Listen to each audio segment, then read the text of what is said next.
All welcome you all back to my YouTube channel. सारे 12th वाले बच्चे मतलब अपनी सीट की पेटियां बांध लो और अब अपनी पढ़ाई को डबल ट्रिपल स्पीड में करो because exams are there and I am here to help you because I can see कि आप लोग बहुत स्ट्रेस्ड आउट हो अपने एग्जाम्स को लेके। एग्जाम आ गई है मैम, नहीं समझ आ रहा है, सब कुछ याद है दिमाग में कुछ नहीं बैठ रहा। I have gone through all this तो आई नो दिस चैलेंज। तो हाँ, क्या है आज का मोटो, क्यों है आज का वीडियो इतना special, let me explain quickly. तो एग्जाम आ गई है तो मैं चाहती हूँ कि मैं आपको बीएसटी जो है which is not that difficult, आपको भी इतना तो डिफिकल्ट नहीं लगता है, बट पता है उसका एक एक पोर्शन जो बच्चों को दिक्कत देता है वो ये है कि उसमें लिखना बहुत पड़ता है। और लिखना, आप तभी कोई चीज लिख पाओगे जब आपको बहुत अच्छे से समझ आ रही है, आपके पॉइंटर्स दिमाग में तभी बनेंगे जब आपको पता है कि वो क्या है। Hope I am getting my point. But इसमें ऐसा होता है कि आपको समझ आ गया कि प्लानिंग क्या है, बट प्लानिंग की कैरेक्टरिस्टिक्स, प्लानिंग की इंपॉर्टेंस, ये सब आपको सिमिलर लगते हैं। ठीक है, प्लानिंग प्रोसेस आपको याद नहीं होती है क्योंकि ये पूरा थ्योरेटिकल बेस्ड है। इट्स नॉट अकाउंटेंसी कि आपने फॉर्मूला याद करा एंड यू सॉर्टेड, बट इसके अंदर आपको काफी ज्यादा याद करने वाली चीजें हैं। तो मुझे पता है आपने इसको समझा है, पूरे साल आपने इसकी प्रिपरेशन की है। Why I am making this video, क्योंकि मैं चाहती हूँ कि इसको मैं वन शॉट तरह से आपको पॉइंटर्स रिवाइज कराऊं और पॉइंट्स में आपको क्या लिखना है वो मैं आपको बता दूं। तो जब आप एग्जाम में लिखने बैठोगे ना तो आपको मेरी बातें याद रहेगी कि हाँ यार, प्रिंसिपल ऑफ मैनेजमेंट में मैंने बोला था कि ये पांच पांच पांच पॉइंट लिख देना। अब मैं आपको एक ट्रिक भी बताऊंगी, क्योंकि बीएसटी जो है ना, बीएसटी के जो पांचों चैप्टर है आपके, प्लानिंग, स्टाफिंग, कंट्रोलिंग, ऑर्गेनाइजिंग, वो सारे आप देखोगे कि उसमें पॉइंट्स कैसे मैं आपको रिलेट करती हूँ सिमिलर तरह से। मतलब जो पॉइंट्स प्लानिंग में आ रहे हैं वो कैसे कंट्रोलिंग में भी आ सकते हैं, जो पॉइंट स्टाफिंग में आ रहे हैं वो कैसे ऑर्गेनाइजिंग में आ सकते हैं। तो जब आपके पास ज्यादा पॉइंट्स होंगे ना तो आपको इतना याद नहीं करना पड़ेगा। ठीक है, तो ये एक रिवीजन वीडियो है, वन शॉट वीडियो है। डिटेल्ड एक्सप्लेनेशन देखने के लिए आपको मेरी अलग वीडियोस देखनी पड़ेगी। इसके अंदर मैं सिर्फ 2026 27 28 के जो बच्चे हैं जिनका एग्जाम्स है और वो जो वन शॉट में बस पॉइंटर्स रिवाइज करना चाहते हैं, ये उनके लिए गोल्डन चांस है। तो शुरू करते हैं। तो मैं आपको उसके पहले अपना एक एनसीईआरटी का बुक दिखाती हूँ। अब बेटा, मेरा रीजन एनसीईआरटी से पढ़ाने का ये भी है कि there is a direct question framing from lines. ठीक है, मतलब एनसीईआरटी की जो लाइंस होती है ना, उसके अंदर से आपको एग्जामिनर क्वेश्चन बना के दे रहा है। जैसे यहाँ पर लिखा है इफेक्टिवनेस वर्सेस एफिशिएंसी। आपको कोई केस स्टडी आ जाएगी और आपसे डायरेक्टली पूछेंगे कि बताओ इसके अंदर कैसे एफिशिएंसी अचीव हो रही है, या आपसे मैनेजमेंट की कैरेक्टरिस्टिक्स पूछ लेंगे तो आपको बताएंगे। नहीं नहीं, डायरेक्ट नहीं पूछेंगे कि okay 5 marks question, right the characteristics of management, कोई नहीं पूछता भाई ऐसे।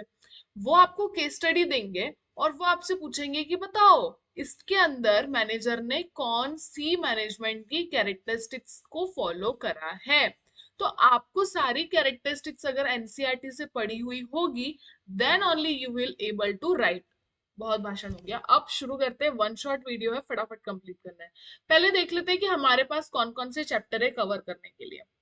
फर्स्ट है हमारे पास nature and significance of management, ये हमारा फर्स्ट चैप्टर है। सेकंड है हमारे पास प्रिंसिपल्स ऑफ मैनेजमेंट। ठीक है, फिर है हमारे पास business environment, planning, organising, staffing, directing, controlling. एक एक करके समझते हैं। Nature and significance of management, तो सबसे पहले आपको पता होना चाहिए कि मैनेजमेंट क्या होता है। मीनिंग ऑफ मैनेजमेंट, मैनेजमेंट का मतलब होता है किसी और से काम करवाने का तरीका। The art of taking work from others is called management. ये मैनेजमेंट की सबसे ज्यादा प्रॉमिसिंग डेफिनेशन है। अब आप इसको इंट्रोडक्शन में पढ़ोगे तो आपको बहुत डिटेल में लगेगा। Let's quickly go to the concept. Management एक बहुत ही पॉपुलर टर्म है और बहुत एक्सटेंसिवली यूज होती है ऑल टाइप ऑफ एक्टिविटीज में। जैसे आपने देखा होगा कि केस स्टडी वगैरह जब हम मैनेजमेंट की करते हैं तो हम ये देखते हैं कि management have to see the task are completed, goals are achieved, effectiveness और एफिशिएंसी लेवल पे। एफिशिएंसी का मतलब होता है कॉस्ट में हमें बेनिफिट मिले, मतलब जो भी हम काम कर रहे हैं वो कम से कम खर्चे में हो। और इफेक्टिवनेस, इफेक्टिवनेस में जब टी आता है तो T stands for time. Time मतलब बहुत जल्द से जल्द हमारा काम हो जाए। और कॉस्ट मतलब बहुत ही कम कॉस्ट में हमारा काम हो जाए। तो आपको समझ आया इफेक्टिवनेस और एफिशिएंसी में क्या डिफरेंस होता है? इफेक्टिवनेस मतलब कम से कम टाइम में वो काम होना चाहिए, और एफिशिएंसी मतलब कम से कम कॉस्ट लगनी चाहिए उस काम को करने के लिए। ठीक है, तो अब हम आते हैं मैनेजमेंट। मैनेजमेंट एक ऐसी प्रोसेस है जो दूसरों से काम करवाती है, और कैसे करवाती है? एफिशिएंसी और इफेक्टिवनेस के साथ। ठीक है, अब हम आते हैं मैनेजमेंट के ऑब्जेक्टिव पे कि भैया मैनेजमेंट अगर है तो उसका ऑब्जेक्टिव, ऑब्जेक्टिव का मतलब क्या होता है? अब मैं आपको पता है, it's not a good time to say this, but objective, characteristics, ये दोनों चीज अलग है। कैरेक्टरिस्टिक्स मतलब होता है, कैरेक्टरिस्टिक्स मतलब ये होता है कि उसका, जैसे for example there is a girl, तो गर्ल की क्या कैरेक्टरिस्टिक्स है कि okay she has a big eyes, she has a long hairs, ये उसकी कैरेक्टरिस्टिक्स है। पर ऑब्जेक्टिव का मतलब होता है उसका महत्व, उसका क्या इंपॉर्टेंस है। Okay, that girl is a mother of two children, तो उसका फर्ज बनता है अपने बच्चों को अच्छी परवरिश देना या उनको अच्छे से अपब्रिंगिंग करना, तो ये उसका ऑब्जेक्टिव है। कैरेक्टरिस्टिक्स उसकी पर्सनल अपीयरेंस की बात करता है, वो कैसा है, क्या काम, वो सब। और ऑब्जेक्टिव मतलब उसका क्या मोटो है। तो देखते हैं कि मैनेजमेंट की क्या मोटो है। तो किसी भी ऑर्गेनाइजेशन में मैनेजमेंट एक बहुत बड़ा रोल प्ले करता है। क्या रोल प्ले करता है वो उसके ऑब्जेक्टिव्स में आता है। तो मैनेजमेंट को तीन तरह के ऑब्जेक्टिव पूरे करने पड़ते हैं, ऑर्गेनाइजेशनल, सोशल और पर्सनल। इसको देखो, ऑर्गेनाइजेशनल ऑब्जेक्टिव मतलब ऐसे ऑब्जेक्टिव जो हमारी संस्था के लिए बनाए गए। जिस भी आप किसी भी कंपनी में काम कर रहे हो, ठीक है, तो उस कंपनी के क्या ऑब्जेक्टिव है, उसके लिए मैनेजमेंट अगर लगा हुआ है तो कंपनी के क्या ऑब्जेक्टिव होता है कि कंपनी लॉन्ग टाइम तक मार्केट में सरवाइव करे। तो पहला ऑब्जेक्टिव है सर्वाइवल। दूसरा है प्रॉफिट। अब भैया कोई भी बिजनेस अगर है तो उसका प्राइमरी मोटिव होता है प्रॉफिट कमाना। तो दूसरा ऑब्जेक्टिव हो गया कि हमें ऑर्गेनाइजेशन को ज्यादा से ज्यादा प्रॉफिट देना है। तीसरा है कि ग्रोथ, हमारी ऑर्गेनाइजेशन में क्या होना चाहिए, ज्यादा से ज्यादा ग्रोथ होना चाहिए। तो मैनेजमेंट काम करेगा ये तीन ऑर्गेनाइजेशनल ऑब्जेक्टिव के लिए। Now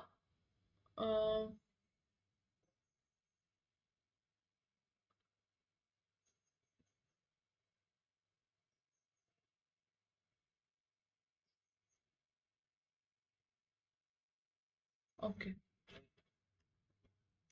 now social objective. Social objective आपको पता है, आपने 11th में भी ये बात पढ़ी है कि जब भी कोई कंपनी खुलती है, किसी भी जगह पे अगर वो कंपनी खुली है, वो ऑर्गेनाइजेशन खुली है, तो ये माना जाता है कि उसका सोसाइटी के प्रति भी फर्ज बनता है, क्योंकि उसको जो प्रॉफिट मिल रहा है, जो वो कमा रहा है, वो सोसाइटी से कमा रहा है in the end.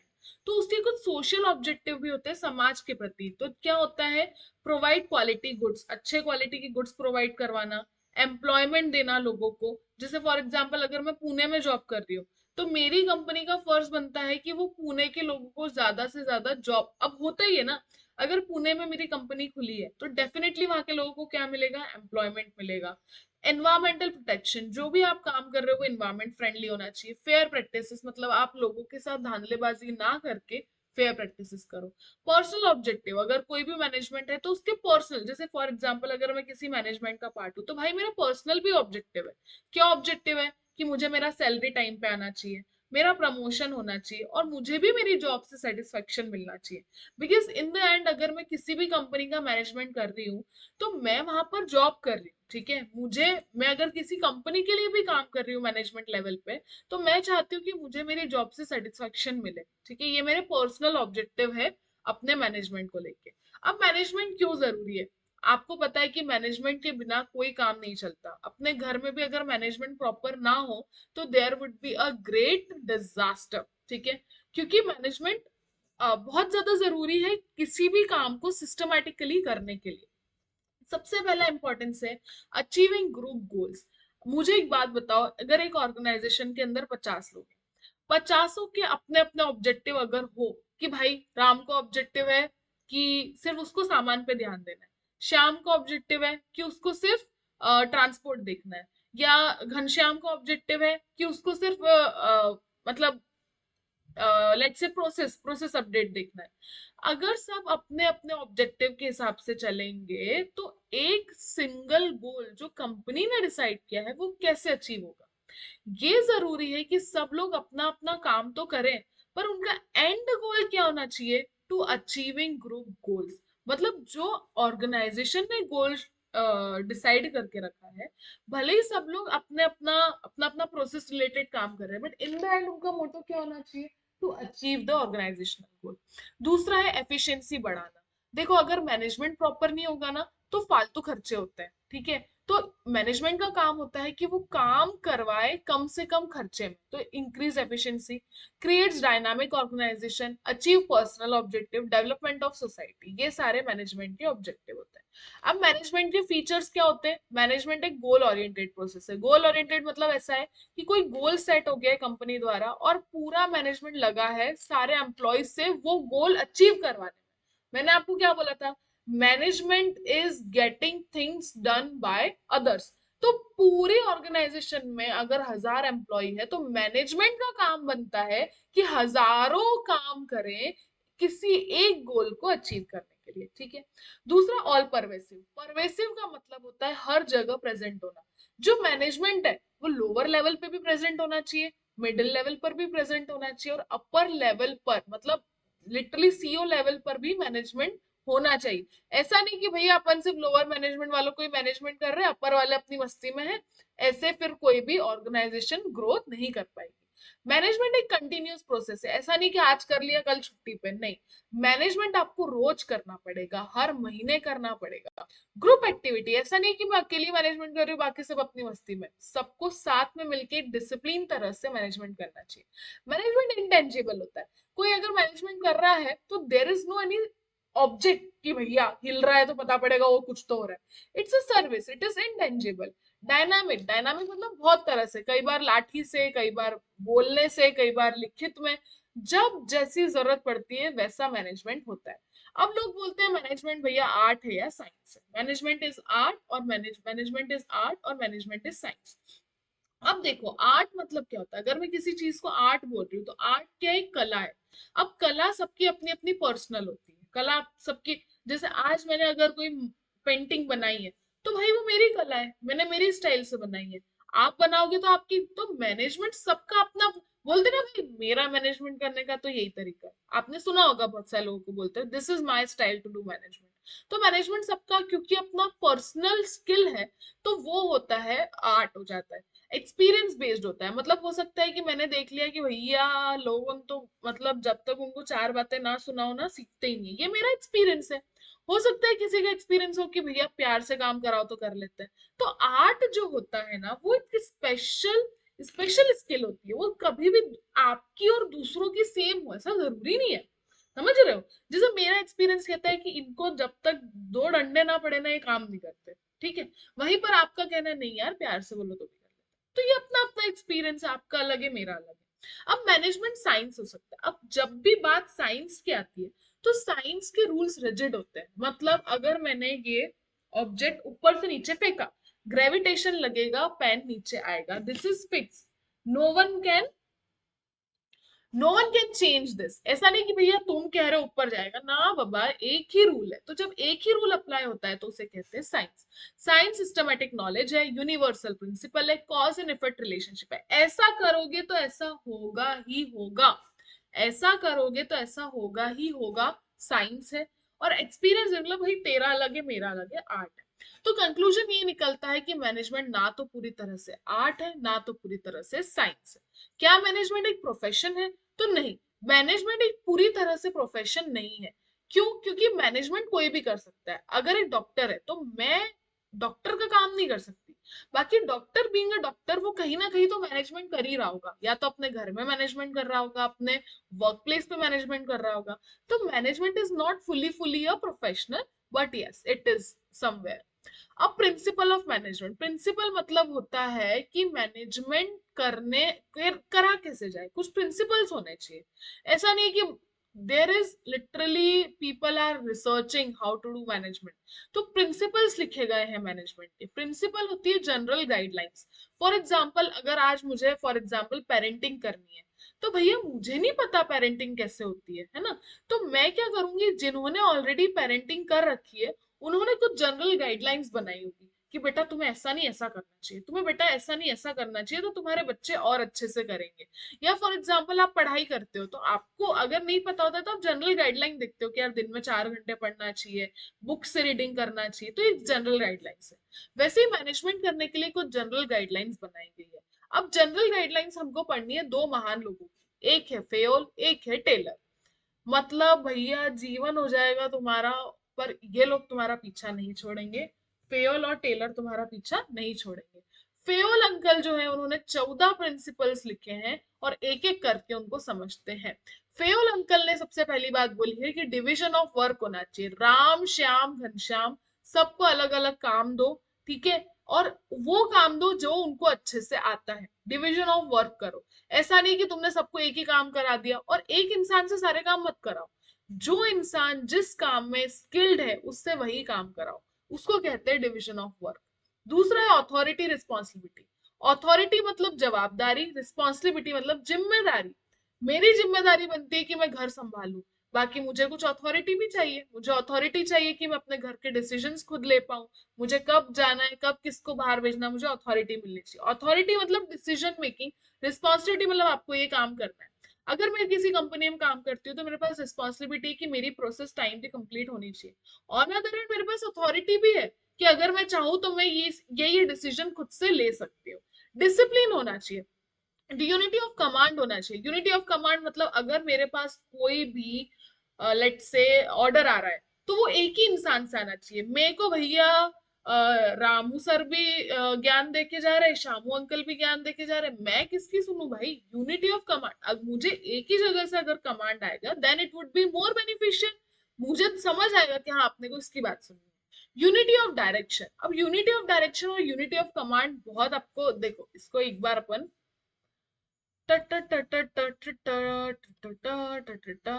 If I am going fast, तो मैं जानकर के पास जा रही हूँ क्योंकि मुझे पूरा कंप्लीट करना है। Why this Kolaveri D. अरे किधर है भाई यूनिटी ऑफ कमांड। डिटेल में तो पढ़ ही लेना, पता है पॉइंटर्स भी मतलब थोड़ा थोड़ा अंदर, वरना वहां लिखते नहीं बनता है। याद तो सब हो जाता है, लिखते नहीं बनता है। टेलर अंकल की पूरी हिस्ट्री दे रखी है यहाँ पे। और अपन अब जाते हैं फेओल अंकल पे।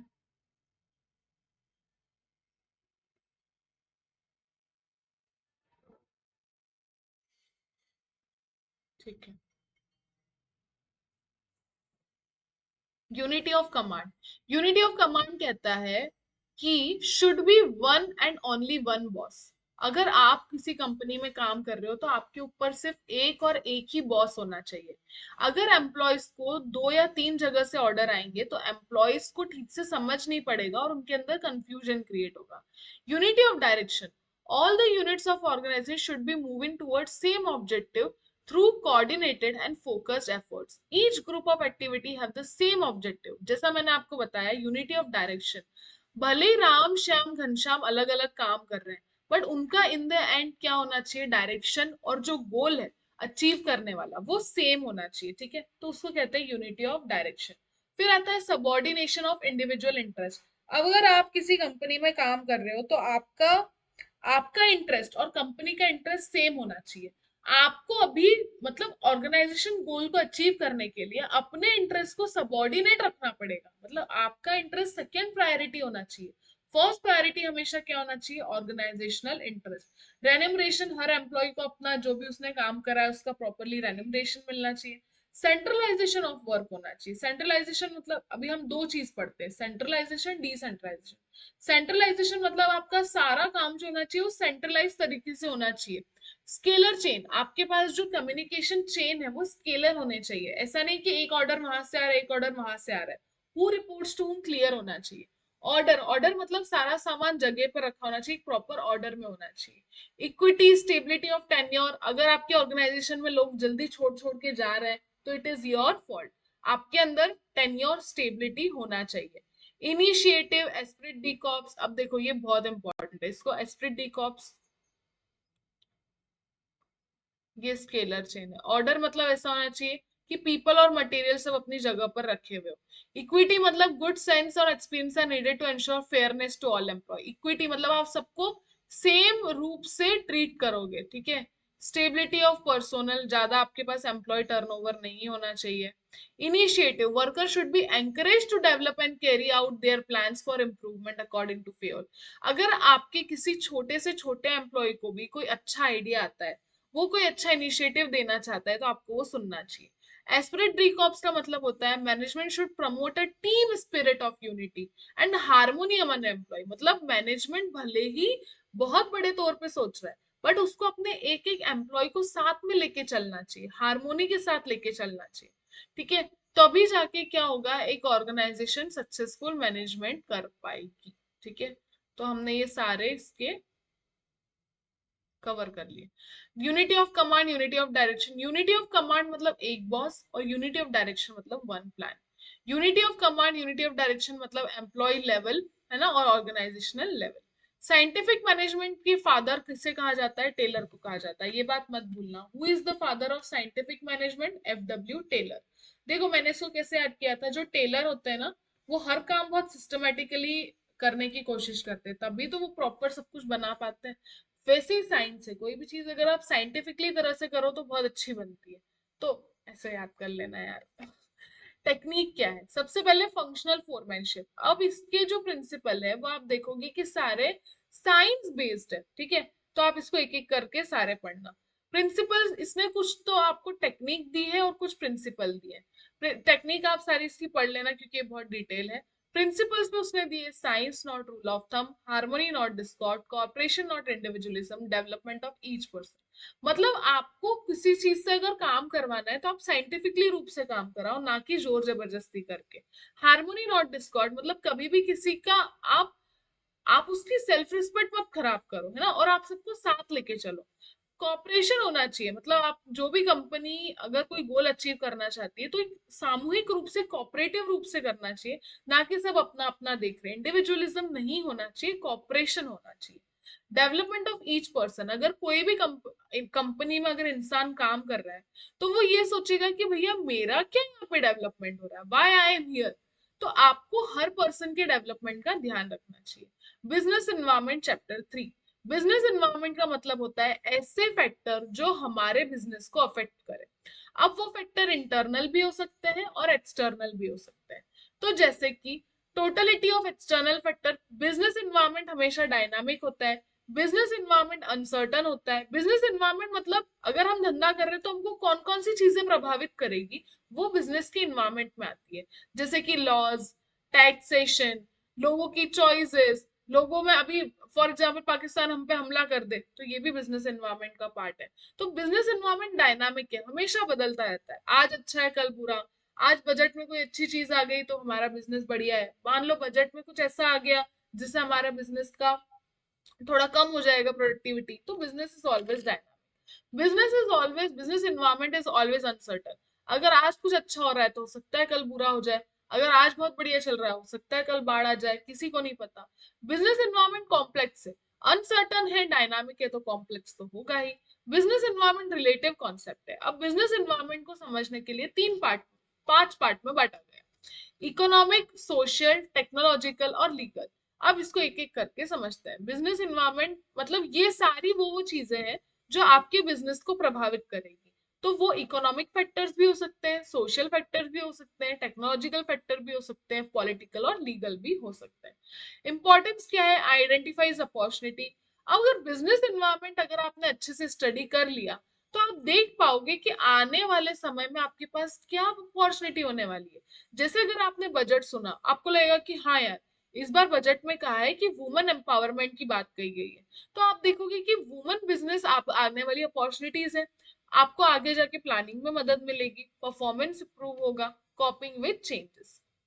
अब बिजनेस एनवायरनमेंट के लिए एलपीजी रिफॉर्म्स पढ़ना बहुत जरूरी है। 1991 में एलपीजी रिफॉर्म्स आए, जिसका नाम था लिबरलाइजेशन, प्राइवेटाइजेशन, ग्लोबलाइजेशन। ये बहुत बड़े रिफॉर्म्स थे, क्योंकि और ये करने पड़े क्योंकि अभी हम जस्ट अभी क्या हुए हैं, इंडिपेंडेंट हुए। तो हमें हमारी इकोनॉमी को प्लेटफॉर्म पे लाने के लिए, लाइन पे लाने के लिए ये तीन वर्ल्ड के बेस्ट रिफॉर्म्स माने गए। लिबरलाइजेशन मतलब पहले हमने क्या करा था, हमारे बिजनेस पे बहुत सारे रेस्ट्रिक्शन लगा के रखे थे कि भैया कुछ भी करना है तो लाइसेंस लेना पड़ेगा, ये करना है तो वो करना पड़ेगा, हर चीज बहुत ही ज्यादा रेस्ट्रिक्ट कर दी थी, तो वो लिबरलाइजेशन। प्राइवेटाइजेशन किया मतलब क्या करा कि पहले बहुत सारी बिजनेस जो थे वो सिर्फ गवर्नमेंट ही चलाती थी, प्राइवेट वालों को अपॉर्चुनिटी ही नहीं मिलती थी। अगर तुम किसी चीज में प्राइवेटाइजेशन नहीं लाओगे तो वो चीज क्या होगी, प्राइवेट सेक्टर को फिर मौका नहीं मिलेगा ना अपने आप को प्रूव करने का, और उससे एम्प्लॉयमेंट भी कम जनरेट होगा। तो इसीलिए गवर्नमेंट ने लाया प्राइवेटाइजेशन, उन्होंने लाइसेंस वगैरह हटाकर प्राइवेट लोगों को मौका दिया कि you come and do this business. Globalisation, पहले अपन सिर्फ अपने अपने में धंधा करते थे कि इंडिया का बिजनेस है, ज्यादा हम वर्ल्ड से ट्रेड नहीं करते थे। But now whole world is one market, पूरी दुनिया एक मार्केट बन चुका है, ग्लोबलाइज हो चुके हैं। अगर आज मुझे H&M, जो कि यहाँ का ब्रांड नहीं है, it's a foreign brand, but मुझे अगर आज H&M का टॉप पहनना है तो it is just 2 days away from me. मैं अभी H&M से ऑर्डर करूंगी and I will get that in my door step. Planning, अब ठीक है, ये सारा हमने किया। Just a second.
ओके, ठीक है, अब हम आते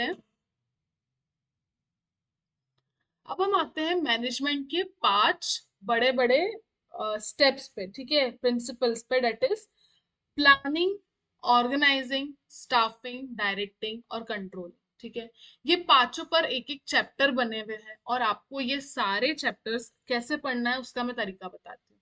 सबसे पहले उसका मतलब पता करो, जैसे प्लानिंग है तो उसका मीनिंग क्या है, फिर उसकी प्रोसेस और उसका इंपॉर्टेंस। बस ये हर चीज में आप ये तीन तीन बातें पढ़ लो, आपकी केस स्टडी बन जाएगी। जैसे इसमें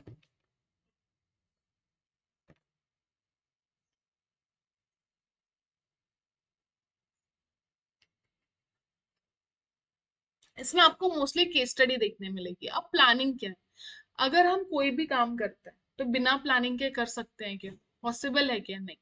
प्लानिंग मतलब कोई भी काम कैसे करना है, सबसे पहले तो क्या करना है, व्हाट क्या करना है, हाउ कैसे करना है, हु कौन करेगा। तो जब हम व्हाट, हाउ, हु डिसाइड करते हैं, मतलब अपन कोई भी काम करने की क्या कर रहे हैं, प्लानिंग कर रहे हैं। जैसे गोवा जाना है तो सबसे पहले क्या करना है, गोवा जाना है। कैसे जाना है, ऐसे जाना है। कौन कौन जाएगा, तो ये सब अपन क्या कर रहे हैं, प्लानिंग कर रहे हैं। प्लानिंग एक प्रोसेस है। सबसे पहले प्लानिंग प्रोसेस में आपको एक ऑब्जेक्टिव डिसाइड करना पड़ेगा, भैया हवा में प्लानिंग नहीं होती है। ऑब्जेक्टिव है गोवा जाना, तो सबसे पहले अपना ऑब्जेक्टिव सेट हो गया। डेवलपिंग प्रीमाइस, अब गोवा कैसे जाएंगे, तो पहले प्रीमाइस डेवलप करना पड़ेगा कि गोवा जाने के लिए टिकट चाहिए, कपड़े चाहिए, होटल बुकिंग चाहिए, ये चाहिए, तो आप क्या कर रहे हो, प्रीमाइस डेवलप कर रहे हो। आइडेंटिफाइंग अल्टरनेटिव, कोई भी काम करने के तरीके होते हैं, तो भैया जाना तो है, जाना तो है गोवा, पता पड़ गया, अब जाना है तो भैया पैदल तो नहीं जाएंगे, डेफिनेटली कोई मोड ऑफ ट्रांसपोर्ट से जाएंगे। तो फिर अपन क्या करेंगे, मोड ऑफ ट्रांसपोर्ट के अल्टरनेटिव देखेंगे कि ट्रेन से जाएं कि प्लेन से जाएं कि अपन चल के जाएं। तो ये सारे अल्टरनेटिव आपको देखने पड़ेंगे। फिर आप अपने अल्टरनेटिव देख लिए कि अच्छा अपने पास ट्रेन है, बस है, प्लेन है। फिर आप क्या करोगे, उसको इवेल्यूट करोगे। इवेल्यूट मतलब देखोगे यार प्लेन के टिकट बहुत ज्यादा है यार, ट्रेन से चलता है। फिर आप देखोगे यार ट्रेन तो बहुत टाइम लेगी। फिर अपन, आप क्या कर रहे हो, आपके पास जो ऑप्शन है आप उसको इवेल्यूट कर रहे हो, मतलब किसी ना किसी आधार पर आप कंपेयर कर रहे हो, ठीक है। फिर आता है सिलेक्टिंग बेस्ट अल्टरनेटिव। अब आपने जो भी,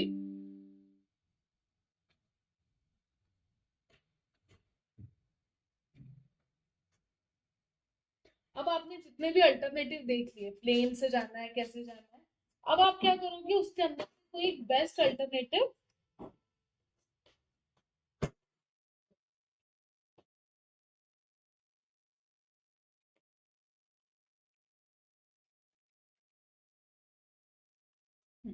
कोई एक बेस्ट अल्टरनेटिव क्या करोगे, चूज करोगे।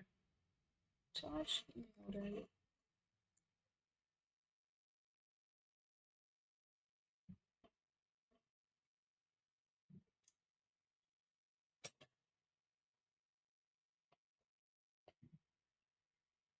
ओके, फिर आप क्या करोगे, अपने प्लान को इम्प्लीमेंट करोगे। और फिर आप, सबसे जरूरी, ऐसा नहीं है कि इम्प्लीमेंट करके छोड़ दिया, फॉलो अप करोगे कि अपन ने जो शुरू में प्लानिंग करी थी वो ठीक से फॉलो हो पा रही है या नहीं, किसी स्टेप पे प्रॉब्लम तो नहीं आ रही है, कोई ऐसी स्टेप तो नहीं है जहाँ पे हमें रिविजन रिक्वायर्ड है। अब टाइप ऑफ प्लान्स कैसे होते हैं, ठीक है, type of plans. Plans one, objective, strategy, policy, procedure, method, rule, program और budget. Importance of planning, planning क्यों की जाती है, ताकि आगे जाके हमें कोई अनसर्टेनिटी ना मिले, कोई काम ओवरलैप ना हो, फैसिलिटी कंट्रोल हो, एफिशिएंसी इंप्रूव हो। अब हम किसी भी चीज का जब प्लान करते हैं ना, तो उसके कुछ लिमिटेशंस भी है। क्या लिमिटेशन है, कि प्लानिंग वही एक टाइम कंज्यूमिंग प्रोसेस है। तुम एक तरफ तो कह रहे हो कि बिजनेस इन्वायरमेंट पूरा डायनामिक है, कल क्या होगा तुम्हें नहीं पता। जब कल क्या होगा तुम्हें पता ही नहीं है, तो उसकी प्लानिंग करके तुम क्या कर रहे हो, टाइम कंज्यूम कर रहे हो। कोई गारंटी नहीं होती सक्सेस की, ठीक है। रिड्यूस क्रिएटिविटी, आगे जाके अगर मैं कुछ और इससे अच्छा कर पाई तो मैं नहीं कर सकती हूँ कि भाई मेरी प्लानिंग के अनुसार नहीं है ना ये। और एक्सपेंसिव, प्लानिंग कोई ऐसे ही नहीं हो जाती है, it requires meant highly intellectual process है, तो इसके अंदर एक्सपेंस भी ज्यादा लगता है। अब ऑर्गेनाइजिंग का मतलब क्या होता है, ऑर्गेनाइजिंग का मतलब होता है कि arranging task and resource to achieve objective. सारे टास्क और रिसोर्स को क्या करना, अरेंज करना। भैया कोई भी प्लानिंग तो हो गई, अब पहले तो ऑर्गेनाइजिंग करनी पड़ेगी ना, कि सामान सारा इकट्ठा करना पड़ेगा। तो ऑर्गेनाइजिंग प्रोसेस में सबसे पहले क्या होता है, वर्क आइडेंटिफाई करो, डिपार्टमेंट बनाओ, असाइन करो ड्यूटी, और रिपोर्टिंग रिलेशनशिप को एस्टैब्लिश करो। ऑर्गेनाइजेशन स्ट्रक्चर कितने प्रकार के होते हैं, functional structure, divisional structure. Functional structure में स्पेशलाइजेशन तो होता है पर कोऑर्डिनेशन नहीं होता। डिवीजन में अकाउंटेबिलिटी तो होती है, बाकी वो कॉस्टली होता है। एक होता है डेलीगेशन, अगर आज मैंने अपना काम किसी को डेलीगेट करा, मतलब मैंने बोला कि फॉर एग्जाम्पल मेरी कोई कलीग है, लेट्स से उसका नाम है सानिया, मैंने बोला Sania I just want to delegate my this work to you. तो जब मैं उसको अपना काम डेलीगेट करूंगी, तो मैं उसको अपनी अथॉरिटी भी डेलीगेट करूंगी, अपनी रिस्पॉन्सिबिलिटी भी डेलीगेट करूंगी। और अगर वो सानिया काम नहीं कर पाई तो मेरे पे बात नहीं आएगी, बात किस पे आएगी, सानिया। तो Sania is authorised, responsible and accountable. जब ये तीनों बातें एक चीज में आती है, एक किसी वर्क को देने देते टाइम दी जाती है, तब हम कहते हैं डेलीगेशन ऑफ अथॉरिटी। डिसेंट्रलाइजेशन के अंदर क्या होता है, एक सिस्टमेटिक तरीका है काम बांटने का। अब सारा काम तो मैनेजमेंट लेवल के लोग नहीं कर सकते, तो क्या किया जाता है, डेलीगेट किया जाता है काम। डेलीगेशन एक कंटिन्यूस प्रोसेस है और एक सिस्टमेटिक प्रोसेस है, जिसके अंदर काम को स्किल के हिसाब से, लेवल के हिसाब से बांटा जाता है। ये होता है डिसेंट्रलाइजेशन। अब सुनो, डिसेंट्रलाइजेशन एक सिस्टमेटिक तरीका है। बाकी फॉर एग्जाम्पल कोई काम मेरा ही है और अगर मैं किसी को अकाउंटेबल, रिस्पॉन्सिबल, ऑथराइज कर रही हूँ, तो मैं सिर्फ अपना काम डेलीगेट, वो काम तो मेरा ही था, अंडर डिसेंट्रलाइजेशन वो मेरा ही काम था, बट मुझे नहीं करना, या for example I am sick, या for example I am leave, तो I just want to delegate that work for some period of time. ये बात ध्यान रखना कि डेलीगेशन जो होता है ना वो एक स्पेसिफिक पीरियड ऑफ टाइम के लिए होता है। अब हम आते हैं स्टाफिंग। स्टाफिंग को कहा जाता है the most important process in management, क्योंकि स्टाफिंग के अंदर हम रिक्रूट कर रहे हैं the most important resource of the organisation, that is human resource. और अगर ह्यूमन रिसोर्स ही ठीक से हम डिप्लॉय नहीं कर पाए, right person at a right job अगर हम डिप्लॉय नहीं कर पाए, तो सारी मेहनत खराब। स्टाफिंग प्रोसेस सबसे पहले तो देखना कि कितने लोगों की जरूरत है, उनका रिक्रूटमेंट करना, सिलेक्शन करना, प्लेसमेंट देना, ट्रेनिंग एंड डेवलपमेंट करना और उनके प्रमोशन और करियर की प्लानिंग करना। ट्रेनिंग मेथड, अगर मुझे किसी को भी ट्रेनिंग देना है, मेरे कंपनी में मान लो कोई एक नया बंदा आया है, अब मेरे को ट्रेनिंग देना है, तो दो तरीके, अप्रेंटिसशिप, इंटर्नशिप, कोचिंग, जो कि ऑन साइट होती है, काम करते करते सीखने को ऑन द जॉब ट्रेनिंग कहते हैं, और काम नहीं कर रहा है और सीख रहा है उसको कहते हैं ऑफ द जॉब। अगर आप एमबीए कॉलेज में गए तो आपको ऑफ द जॉब ट्रेनिंग मिलेगी, बट एमबीए कॉलेज में अगर आप इंटर्नशिप कर रहे हो तो वो आपकी ऑन द जॉब ट्रेनिंग होगी, ठीक है। फिर आता है हमारा second last, that is directing. Directing मतलब बताना कि कौन सा काम कैसे करना है, और उस काम को करने के लिए मोटिवेट करना और गाइडेंस देना इज कॉल्ड डायरेक्टिंग। तो डायरेक्टिंग के अंदर चार इंपॉर्टेंट स्टेप्स आते हैं, सुपरविजन, मोटिवेशन, लीडरशिप और कम्युनिकेशन। तो सबसे पहले इसमें देखो, मैस्लो की नीड हायरार्की थ्योरी है, बहुत जरूरी है। मैस्लो भैया ने कहा कि कोई भी इंसान काम क्यों करता है, उसकी जरूरत पूरी करने के लिए। अब जरूरत कैसी होती है, तो सबसे पहले तो होती है उसकी साइकोलॉजिकल नीड्स, जिसमें रोटी कपड़ा मकान आता है। फिर आती है उसकी सेफ्टी नीड, जहां पर वो थोड़ी सेफ्टी चाहता है। फिर आती है उसकी सोशल नीड्स, जहां पे वो चाहता है कि लोग मेरे को थोड़ा रिकॉग्नाइज करें। फिर एस्टीम, जब वो अपने आप को बिल्कुल समझता है कि भैया मुझे ही सब समझो। और सेल्फ एक्चुअलाइजेशन, मतलब उसको किसी चीज से फर्क नहीं पड़ता, उसको लगता है मैं ही सुप्रीम हूँ, और वो सेल्फ एक्चुअलाइजेशन पे पहुंच जाता है। तो ऐसा नहीं है कि इंसान भैया काम करने लगा ही और वो सेल्फ एक्चुअलाइजेशन पहुंच जाएगा। सबसे पहले वो अपनी साइकोलॉजिकल नीड्स पूरी करता है, फिर सेफ्टी। तो this is a need hierarchy theory.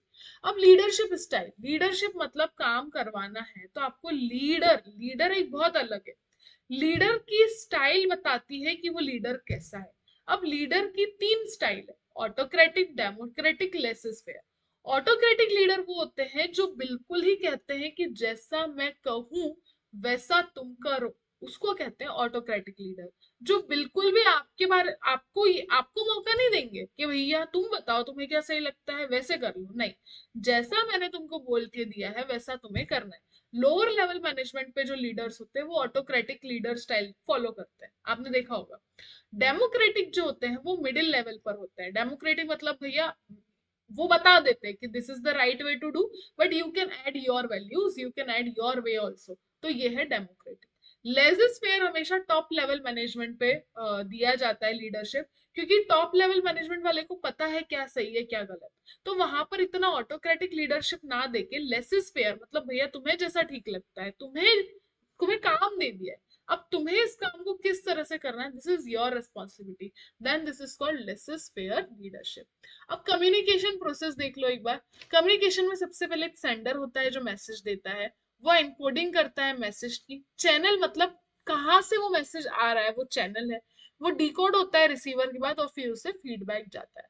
Now last process is controlling. Controlling मतलब क्या होता है कि हमने जो प्लान बनाया था वो कितना अचीव कर पाए हैं, उसकी स्टडी करने को कहते हैं कंट्रोलिंग।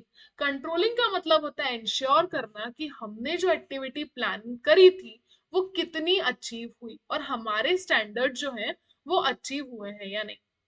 तो कंट्रोलिंग प्रोसेस मतलब क्या, सेटिंग स्टैंडर्ड, मेजरिंग परफॉर्मेंस, फिर उनको कंपेयर। सबसे पहले तो स्टैंडर्ड सेट होना चाहिए कि 10 रोटी बनानी है, फिर परफॉर्मेंस मेजर करो, क्या तुमसे 10 रोटी बनी, नहीं बनी, कितनी बनी, 7 बनी। फिर कंपेयर करना, किसको कंपेयर करना, स्टैंडर्ड को और जो एक्चुअल रिजल्ट आया है उसको। और फिर जो डेविएशन आया है, जो फर्क आया है, उसको एनालिसिस करना और उसके लिए करेक्टिव एक्शन लेना। Importance क्यों है, to ensure goal, to improve efficiency, to judge accuracy. Now part A is completed, part B is in detail जो हम कवर करेंगे कल। आज के लिए इतना ही। If you like my video, share, subscribe, please do comment, because it's a revision lecture में इतना फास्ट पढ़ा रही हूँ, बट इसका डिटेल पढ़ने जाओगे ना तो each each chapter takes 2 days, okay। and I just want to give pointers. That's why I'm this quick. So I hope you understand कि ये one shot है. Thank you so much. This is me, Sejal Rawal, your tutor. Bye bye.